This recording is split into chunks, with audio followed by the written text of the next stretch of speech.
Tuhan firman-Mu ajaib, kekal meski gunung menghilang. Tiada huruf yang gagal, tak terpatahkan siasat. Hidup seperti-Mu ya Allah, lebih dari emas. Aku bersaksi kitab-Mu, kitab yang suci. Mendengarkan firman-Mu, hibur hati yang luka. Terangilah langkahku kemanapun ku pergi. Biarkanlah firman-Mu berkuasa atasku. Ubahkanku, bebaskanku, ku mau menyenangkan-Mu. Tuhan firman-Mu ajaib, kekal meski dunia. Ubah dan bebaskan aku, mau menyenangkan-Mu. Salam jumpa pemirsa terkasih, saya menyambut Anda sekalian dimanapun Anda berada dalam episode terbaru program studi harian kita, Semua Kitab Suci, di mana kita mempelajari semua kitab dalam Alkitab, dari kitab Kejadian hingga kitab Wahyu. Kita telah mencapai kitab Kisah Para Rasul pasal 9 dalam pelajaran kita. Dalam pasal yang hebat ini, kita akan menemukan usaha yang gagal dari anak-anak Skewa untuk meniru para rasul.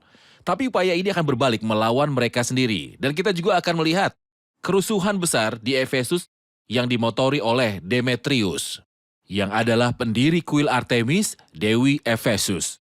Untuk memulai, izinkan saya menyambut tamu kehormatan di studio, hamba Tuhan, Yosef Riyad. Selamat datang, Saudara Yosef. Terima kasih, Saudara. Sebuah kehormatan. Tuhan berkati. Juga hadirin di studio, selamat datang.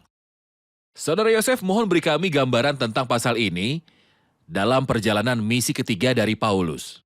Ya, ini hampir merupakan awal dari perjalanan ketiga Paulus, yang mencakup hampir sebagian perjalanan pelayanannya di Efesus berlangsung 3 tahun, dan ini adalah pelayanan terpanjang dari semua pelayanannya, yang pertama, kedua, dan ketiga. Sejauh yang kita tahu, dia tidak melayani pelayanan sukses, kuat, dan efektif. Seperti pelayanan di Efesus sampai kalimat ini disebutkan. Sehingga semua penduduk Asia mendengarkan firman Tuhan. Dan sepertinya banyak gereja didirikan seperti Kolose dan Hierapolis. Tapi mungkin 7 gereja di Asia didirikan selama periode ini. Kita tidak memiliki konfirmasi selain ayat yang mengatakan bahwa semua penduduk Asia mendengar firman Tuhan, membawa kita ke arah itu. Untuk menyusun pemikiran pemirsa, dapatkah Anda menjabarkan nama-nama tempat yang dilalui Paulus selama perjalanan ini? Maksud saya kota-kota besar. Ya, kita membaca tentang perjalanan mulai dari ayat 23 pasal sebelumnya, dan kitab suci memberitahu kita bahwa setelah beberapa hari lamanya ia tinggal di situ, Antioquia, selama hampir 1 tahun, ia berangkat pula lalu menjelajahi seluruh tanah Galatia dan Frigia untuk meneguhkan hati semua murid. Apa yang terjadi selanjutnya adalah tanda kurung di mana Lukas berbicara mengenai Apolos. Tapi dia melanjutkan ketika Apolos masih di Korintus, Paulus sudah menjelajah dari daerah pedalaman Asia Minor Utara dan tiba di Efesus. Dan sisa pasal ini berbicara tentang pelayanannya di Efesus. Kemudian perjalanan pulangnya dimulai. Dan dia melewati gereja-gereja untuk memperkuat gereja-gereja di sana. Dia melewati Makedonia. Dia melewati Makedonia. Ya. Ayat pertama dalam pasal ini menunjukkan kepada titik-titik awalnya. Ketika Apolos masih di Korintus, Paulus sudah menjelajah daerah-daerah pedalaman dan tiba di Efesus. Di situ didapatinya beberapa orang murid. Katanya kepada mereka, "Sudahkah kamu menerima Roh Kudus ketika kamu menjadi percaya?" Akan tetapi mereka menjawab dia, "Belum, bahkan kami belum pernah mendengar bahwa ada Roh Kudus." Lalu kata Paulus pada mereka, "Kalau begitu dengan baptisan manakah kamu telah dibaptis?" Jawab mereka, "Dengan baptisan Yohanes." Kata Paulus, baptisan Yohanes adalah pembaptisan orang yang telah bertobat. Dan ia berkata kepada orang banyak bahwa mereka harus percaya kepada dia yang datang kemudian hari padanya, yaitu Yesus. Ketika mereka mendengar hal itu, mereka memberi diri mereka dibaptis dalam nama Tuhan Yesus. Dan ketika Paulus menumpahkan tangan di atas mereka, turunlah Roh Kudus ke atas mereka. Dan mulailah mereka berkata-kata dalam bahasa roh dan bernubuat. Jumlah mereka adalah kira-kira 12 orang. Bagian ini, Saudara Yosef menceritakan kepada kita tentang sebuah kejadian yang terjadi di Efesus. Pertanyaannya adalah mengapa para murid yang berada di Efesus tidak menerima Roh Kudus langsung setelah mereka beriman? Seperti mereka katakan, belum, bahkan kami belum pernah mendengar bahwa ada Roh Kudus.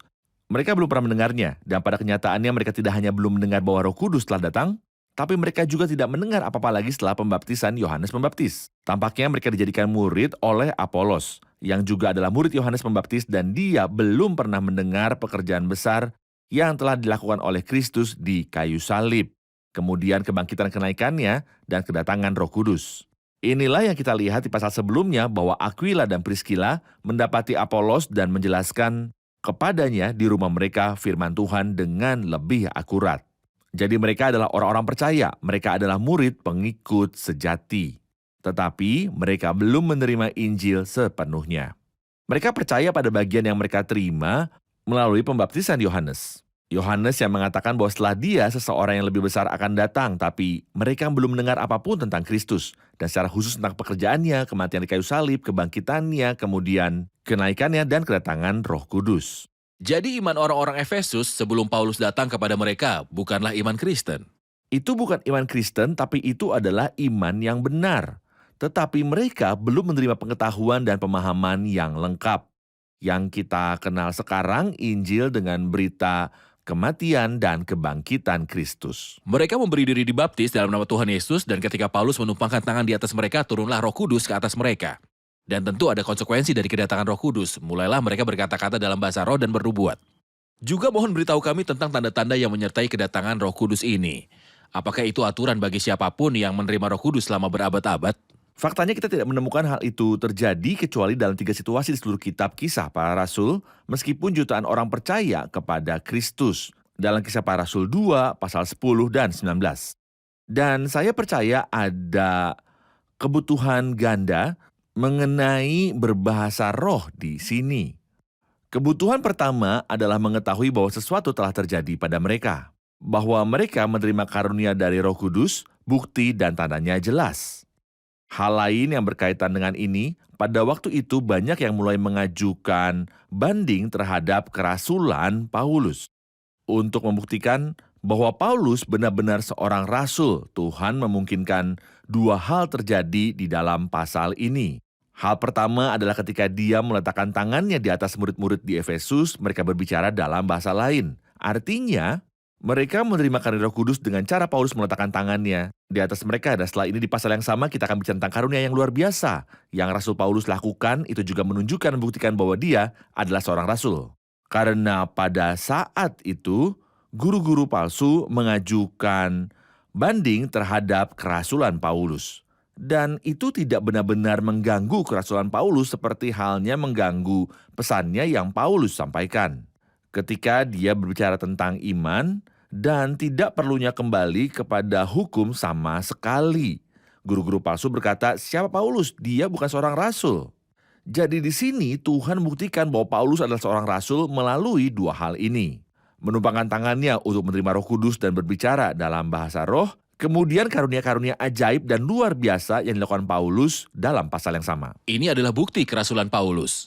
Apakah ada manusia yang masih memiliki kemampuan menumpahkan tangan dan memberinya Roh Kudus sehingga tanda-tanda ini terjadi kepada mereka? Atas apa kita mengandalkan hal ini? Seperti yang telah kita katakan, Paulus adalah seorang rasul. Petrus melakukan hal yang sama, begitu pula Yohanes, dan mereka berdua adalah rasul.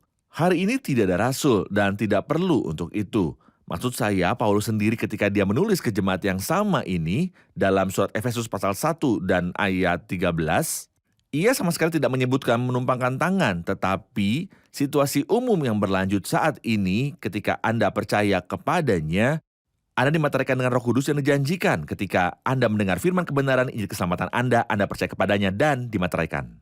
Saya akan membaca ayat 8-12 dan kemudian kita akan rehat dan kembali untuk menjawab pertanyaan hadirin.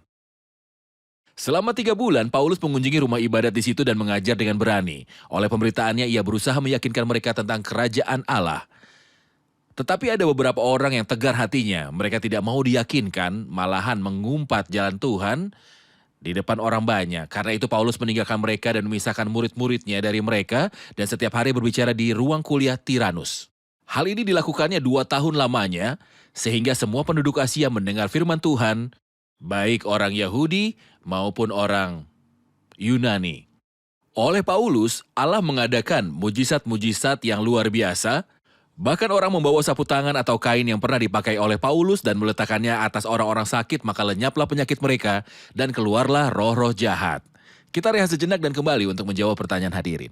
Pemirsa terkasih, kita akan berjumpa kembali setelah rehat. Tetap bersama kami. Kuasa atasku, ubahkanku, bebaskanku, ku mau menyenangkanmu. Tuhan firman-Mu ajaib, kekal seluruhnya. Ubah dan bebaskan aku, mau menyenangkanmu. Kami kembali pemirsa terkasih untuk menjawab pertanyaan dari hadirin yang ada di studio. Saya punya pertanyaan. Silakan. Ayat 11 mengatakan oleh Paulus Allah mengadakan mujizat-mujizat yang luar biasa. Bahkan orang membawa sapu tangan atau kain yang pernah dipakai oleh Paulus dan meletakkannya atas orang-orang sakit. Mengapa kita tidak menerima penyembuhan yang sama pada saat-saat ini? Ya, mengapa kita tidak menerimanya saat ini? Pertama-tama saya katakan bahwa kitab suci tidak menyebutkan bahwa orang-orang itu menerima keselamatan, tetapi mereka menerima kesembuhan. Dan apa yang lebih baik agar tubuh kita sembuh atau jiwa kita diselamatkan? Mengenai penyembuhan pada poin spesifik itu, saya percaya ada dua alasan mendasar. Alasan pertama adalah karena kota Efesus penuh dengan sihir seperti yang telah kita pahami dari pembicaraan sebelumnya, dan selanjutnya sebuah kota di mana ada sihir dan kekuatan iblis. Jadi Paulus harus datang dan membuktikan bahwa kekuatan sihir itu tidak ada apa-apanya di hadapan kekuatan nama Tuhan Yesus Kristus. Seperti yang terjadi pada zaman Musa dahulu kala, kebodohan Yanes dan Yambres sudah jelas. Di sini kekuatan Allah harus lebih kuat daripada kekuatan sihir. Ini satu sisi. Sisi kedua yang telah kita rujuk sebelumnya, bahwa ada protes terhadap kerasulan dari Paulus. Jadi tanda-tanda ini dimaksudkan untuk membuktikan bahwa dia adalah seorang rasul. Tetapi bagi orang-orang yang menerima kesembuhan, apakah kita yakin bahwa mereka menerima keselamatan kekal? Kitab suci tidak menyebutkan hal ini. Dan dalam perjanjian baru dalam kisah tentang Kristus, kita membaca tentang orang-orang yang disembuhkan. Tetapi sayangnya mereka tidak menerima keselamatan saat Kristus sendiri ada di sana. Adapun kita telah menerima hal yang lebih penting yang menyembuhkan jiwa kita. Dan segera tubuh kita akan ditebus, dan ketika tubuh ditebus, kita akan menerima kesembuhan. Dan kesembuhan dari segala disabilitas, penyakit, dan juga kematian. Dan orang mati akan bangkit. Ini akan terjadi di masa depan dan kita mengharapkan ini. Sambil menantikan pengangkatan sebagai anak, yaitu pembebasan tubuh kita. Tubuh yang sampai sekarang belum ditebus. Setelah ini, Paulus dipindahkan pelayanannya dari sinagoga ke aula Tiranus. Apa yang Anda lihat dalam pemindahan lokasi pelayanan dari sinagoga ke Tiranus ini? Paulus terbiasa pergi ke rumah ibadah terlebih dahulu untuk memberitakan firman kepada orang Yahudi terlebih dahulu. Dan ini berulang dalam semua perjalanannya sebelumnya. Sampai dia ditolak oleh orang-orang Yahudi, dan sayangnya dia ditolak di mana-mana oleh orang Yahudi. Ketika dia ditolak, dia membawa orang-orang yang mendapat manfaat dari pelayanannya, baik sedikit atau banyak. Dan terpisah dari Yudaisme dan mendirikan jemaat Kristen di aula Tiranus. Anda ingat itu? Bahwa sampai abad kedua setelah Masehi, mungkin di akhir saat membaca, kita tidak pernah bertemu dengan sinagog. Tempat ibadah untuk gereja adalah rumah, sekolah, atau bahkan pinggiran kali. Tempat tersebut tidak juga disebut sebagai gereja. Ini muncul kemudian dalam sejarah gereja. Jadi tidak ada ajaran dalam Alkitab yang memberitahu bagaimana membangun sebuah gereja, bagaimana kelihatannya, Sama sekali bagaimana ia tidak, dirancang. sebab di mana 2 atau 3 orang berkumpul dalam namaku, di situ aku ada di tengah-tengah mereka. Dan saya percaya tren membangun gedung-gedung mewah tampaknya menyimpang dari suasana dan semangat Kristenan. Penyimpangan dari kesederhanaan Kristen. Tepat. Saudara Yosef, ada insiden yang terjadi mulai dari ayat 13 dengan 7 putra dari seorang pria bernama Skewa. Mohon beritahu kami tentang kejadian ini. Mereka adalah tukang jampi yang menggunakan sihir untuk mengusir setan. Dan sebelumnya kita melihat Elimas si pesulap di pasal 13 dan Simon di pasal 8. Mereka tampaknya mengikuti jalan yang sama. Mereka adalah putra seorang pria bernama Skewa, yang kitab suci katakan bahwa dia adalah imam besar bagi orang Yahudi. Mereka adalah tukang jampi yang mengusir setan, jadi mereka ingin menggunakan nama Yesus. Dan mereka terbukti salah karena roh jahat membalas mereka dengan cara yang sangat aneh.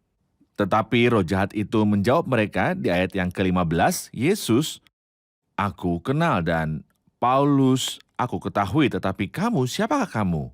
Dan orang yang dirasuk roh jahat itu menerpa mereka dan menggagahi mereka semua dan mengalahkannya, sehingga mereka lari di rumah orang tua itu dengan telanjang dan luka-luka.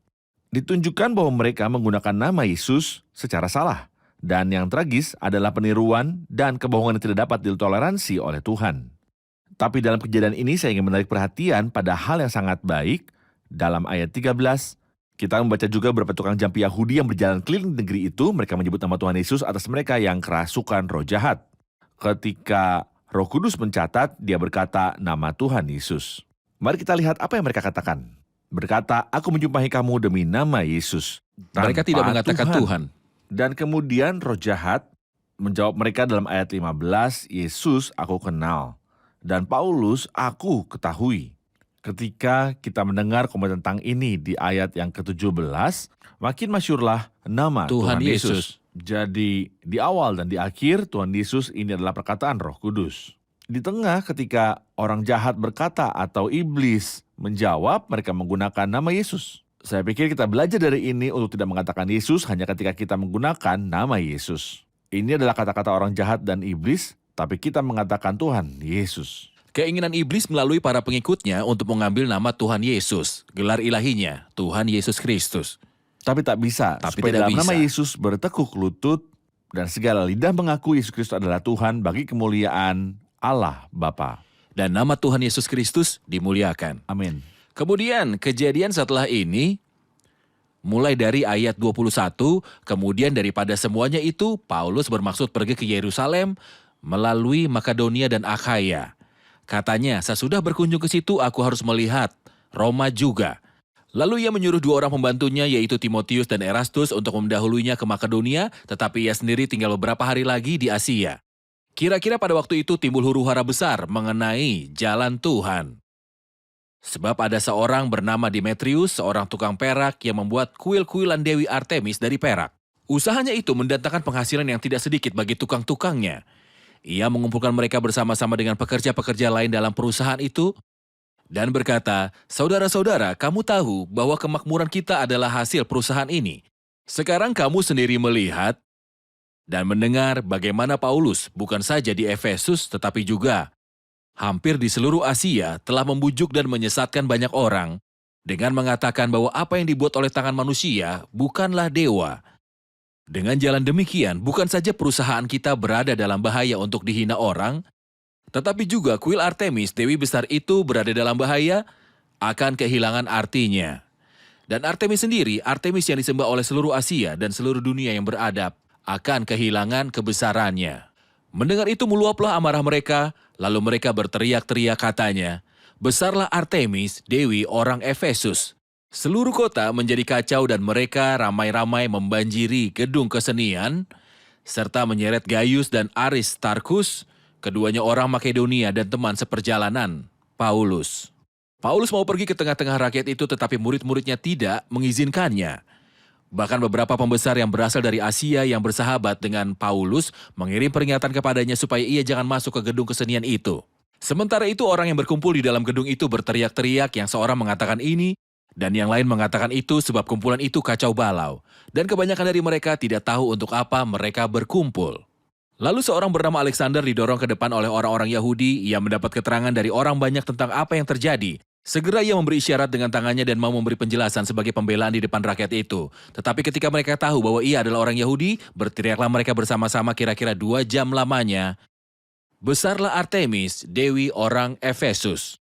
Akan tetapi panitera kota menenangkan orang banyak itu dan berkata, hai orang Efesus, siapakah di dunia ini yang tidak tahu bahwa kota Efesuslah yang memelihara baik kuil Dewi Artemis yang maha besar, maupun patungnya yang turun dari langit? Hal itu tidak dapat dibantah. Karena itu hendaklah kamu tenang dan janganlah terburu-buru bertindak. Sebab kamu telah membawa orang-orang ini ke sini, walaupun mereka tidak merampok kuil Dewi kita dan tidak menghujat namanya. Jadi jika Demetrius dan tukang-tukangnya ada pengaduannya terhadap seseorang, bukankah ada sidang-sidang pengadilan? Dan ada gubernur, jadi hendaklah kedua belah pihak mengajukan dakwaannya di situ. Dan jika ada sesuatu yang lain yang kamu kehendaki, baiklah kehendakmu itu diselesaikan dalam sidang rakyat yang sah, itu harus diselesaikan dalam majelis biasa. Sebab kita berada dalam bahaya akan dituduh bahwa kita menimbulkan huru-hara pada hari ini. Karena tidak ada alasan yang dapat kita kemukakan untuk membenarkan kumpulan yang kacau balau ini. Dan dengan kata-kata itu, ia membubarkan kumpulan rakyat itu. Kita rehat sejenak dan kembali untuk menjawab pertanyaan hadirin. Pemirsa terkasih, sampai jumpa kembali setelah rehat. Kuasa atasku, ubahkanku, bebaskanku, ku mau menyenangkanmu. Tuhan firman-Mu ajaib, Kamis itu ubah dan bebaskan aku, mau menyenangkanmu. Kami kembali pemirsa terkasih untuk menjawab pertanyaan dari hadirin di studio. Saya punya pertanyaan. Tolong beritahu kami tentang Artemis, dewa Efesus, dan kisah tentang batu suci yang jatuh dari langit. Ya, Artemis adalah seorang dewi yang disembah oleh semua penduduk Asia dan juga dikenal sebagai Diana atau Venus. Ia memiliki berbagai nama karena paganisme di berbagai negara, memiliki nama yang berbeda tapi memiliki asal dan satu sumber yang sama. Gagasan mengenai kebesaran Artemis, dewi orang Efesus, hanya ada di kepala mereka. Dia tidak hebat sama sekali. Dan cerita patung itu jatuh dari langit. Apa yang pernah melihat ini? Tentu tidak ada yang melihat. Tapi semua orang mewariskan cerita ini dan mempercayainya. Dan itu nyata dalam imajinasi mereka. Tidak ada yang melihat apa-apa. Tidak ada yang melihat apa-apa, tapi semua orang percaya. Sayangnya, itulah yang bisa kita lihat hari ini. Seringkali ada mitos dan keyakinan akan mitologi yang diterima begitu saja tanpa dasar. Dilarang mempertanyakan klaim ini atau Anda akan berada dalam masalah. Sebagaimana kita lihat di sini, mereka berteriak selama 2 jam. Ini adalah hal yang mengerikan, tapi ini mengisyaratkan 2 hal. Ini memberitahu kita bahwa sejumlah besar orang yang berteriak tidak benar-benar tahu mengapa mereka berkumpul. Saya pikir ini tidak aneh bagi kita. Kita juga menemukan pertemuan, teriakan, dan jeritan yang memekakan telinga. Mengapa demikian? Apa yang terjadi? Anda tidak benar-benar tahu Dapatkah apa saya yang terjadi. mengatakan sesuatu, Saudara Yosef? Silakan. Mereka membela Tuhan mereka. Mereka membela Tuhan mereka. Dan itu adalah hal yang aneh, saudara ayat. Bahwa dewa membutuhkan pembelaan manusia. Siapa membela siapa? Apakah Tuhan membela saya jika saya tertindas? Atau apakah saya membela Tuhan seolah-olah dia membutuhkan? Inilah yang Rasul Paulus pastikan bahwa ia tidak membutuhkan kita. Tuhan tidak perlu dilayani oleh tangan manusia. Dia tidak butuh. Dia memiliki malaikatnya, dia memiliki firman-Nya. Tapi sayangnya mereka yang mengikuti delusi ini seperti orang-orang Efesus di sini perlu mempertahankan patung imajiner yang jatuh dari langit ini. Mereka mengklaim bahwa mereka telah membangun kuil tersebut selama 200 tahun. Tentu saja seperti yang Anda sebutkan, tidak ada yang melihat apapun. Dari mana patung ini berasal? Mereka mengatakan patung itu berasal dari langit. Dan ini adalah rumah dewa ataupun dewi itu. Dan ngomong-ngomong, karena kita masih di Efesus, mohon beritahu kami tentang persamaan dan perbedaan antara kuil dewa-dewi Efesus itu dan gereja Efesus yang disebut sebagai rumah Allah. Bagaimana Tuhan mendirikan bait yang nyata. Tentu saja bait yang Anda maksud adalah salah satu dari 7 keajaiban dunia. Tapi di mana sekarang dan di mana sisa dari 7 keajaiban itu dan apa nasib 7 keajaiban ini?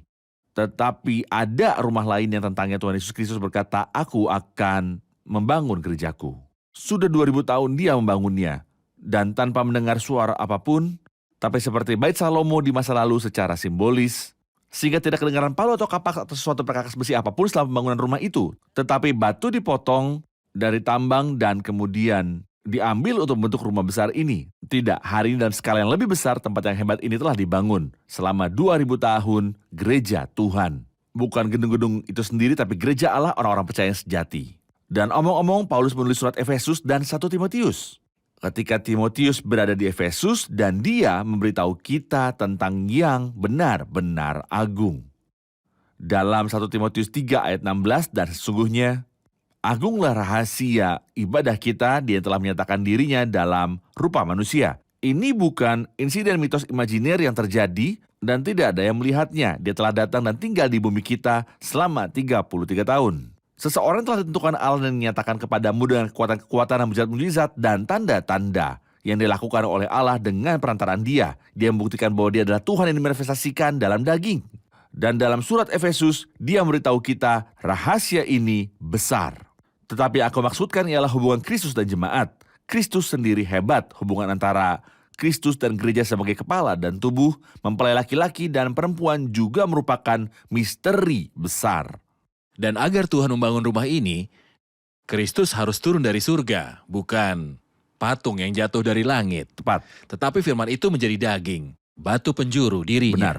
Yang akan memerintah rumah ini telah turun dari surga. Kita bersyukur kepada Tuhan bahwa kita memiliki kepastian dan rumah yang besar. Gereja Allah yang diperolehnya dengan darahnya sendiri. Dan kita telah mengetahui banyak hal, tidak hanya misteri. Benar. Baik, kita telah mencapai akhir episode. Mari rangkum bersama hadirin di studio. Kota apa yang dilewati dan disinggahi Paulus dalam perjalanan misinya yang ketiga? Perjalanan misi ketiga dimulai dalam ayat 23 pasal 18. Dimulai di Galatia dan Frigia untuk menguatkan orang-orang percaya di sana. Kemudian dia berkata bahwa dia melewati daerah-daerah yang lebih dalam, yaitu Asia Kecil, sampai dia tiba di Efesus. Dalam perjalanan pulang, dia melewati Makedonia dan menguatkan orang-orang percaya di sana. Mengapa selama ini kita tidak mendapatkan keselamatan abadi dan kesembuhan tubuh secara bersamaan? Kita telah belajar bahwa keselamatan rohani yang kekal tidak berhubungan dengan penyembuhan fisik, dan orang-orang itu disembuhkan karena berkaitan dengan tempat dan waktu ke Efesus, dan waktu yang tepat itu karena ada banyak roh jahat dan sihir-sihir yang ada di Efesus saat itu. Dan juga ini adalah semacam bukti kerasulan Paulus yang ditentukan Allah, tapi penyembuhan tubuh adalah sesuatu yang kita harapkan. Yang merupakan penebusan tubuh, kita mengharapkan penebusan tubuh kita melalui adopsi, dan tentu saja kita semua tahu bahwa Paulus dari siapa mereka mendapatkan sapu tangan dan celemek, dia sendiri sakit. Dan juga murid-murid dekatnya menderita sakit dan kita jumpai dalam surat-surat. Jadi penyembuhan tubuh dan penebusan tubuh akan terjadi ketika Tuhan Yesus datang ke dunia. Jadi penyembuhan tubuh dan penebusan tubuh akan terjadi ketika Tuhan akan Ketika datang. Tuhan Yesus datang ke dunia. Apa yang kita ketahui tentang kisah Artemis, dewi orang Efesus? Artemis adalah dewi yang dipuja oleh mayoritas penduduk Asia dan memiliki nama lain seperti Diana dan Venus. Dia secara khusus disembah oleh penduduk Efesus dan mereka sangat menghormatinya. Tapi ia hebat hanya untuk mereka, sebenarnya ia tidak hebat sama sekali. Dan mereka mengklaim bahwa patungnya jatuh dari langit, dari surga. Itu adalah mitos yang mereka buat dan percayai, tapi tidak ada yang melihatnya. Sama seperti saat ini, orang percaya banyak mitos tanpa bukti yang nyata. Baik, Tuhan memberkati. Sampai jumpa di episode mendatang. Terima kasih Saudara Yosef. Tuhan berkati. Kita ingin mencapai pasal 20 untuk mengetahui yang Amin. akan terjadi. Sampai jumpa di episode yang mendatang. Tuhan menyertai.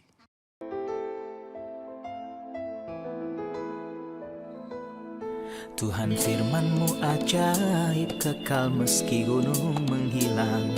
Tiada huruf yang gagal, tak terpatahkan siasat.